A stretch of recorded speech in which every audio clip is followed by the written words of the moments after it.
Bonjour les enfants, bonjour à tous, j'espère que vous allez bien. Nous sommes ce matin le lundi de Parashat Noach et aujourd'hui nous allons voir comme hier le fait de l'importance de ne pas voler.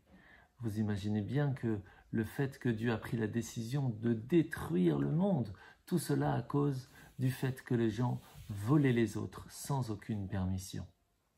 Et c'est là que nous allons nous poser la question ce matin.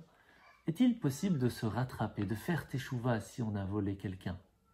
Eh bien, je vais vous raconter une histoire. Il y avait une fois, il n'y a pas si longtemps, dans une usine en Amérique, un homme qui vendait des grands paquets de 100 sandwichs. Et à force de pression, les gens lui disaient « Tu veux gagner plus d'argent? Alors ne mets pas 100 sachets dans tes paquets, mets-en 95, mets-en 90, mets-en même 85 ou même 80, tu gagneras beaucoup plus d'argent. » Et c'est comme ça que pendant plusieurs mois, il mit 80 sachets à la place de 100 dans ses paquets. Mais il eut beaucoup de remords, il n'aimait pas voler. Il est donc parti voir le rabbin en lui disant « Monsieur le rabbin, je ne sais pas quoi faire, j'ai volé pendant plusieurs mois, j'ai mis 80 sachets à la place de 100, comment puis-je me rattraper ?» Alors le rabbin lui dit « Regarde, voilà ce que tu vas faire.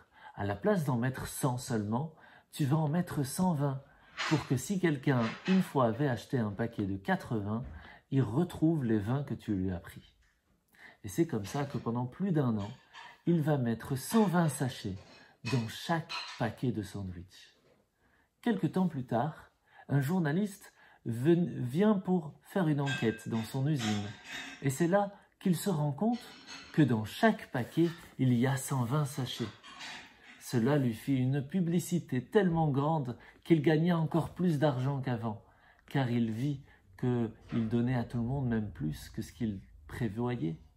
Et ça, c'est quelque chose d'extraordinaire, parce que lorsqu'une personne fait teshuva, lorsque quelqu'un se dit « j'arrête de faire des bêtises, à partir d'aujourd'hui je vais faire mieux », eh bien Hachem l'aide en lui donnant encore plus qu'avant. C'est ça la force de la teshuva, les enfants. Bonne journée.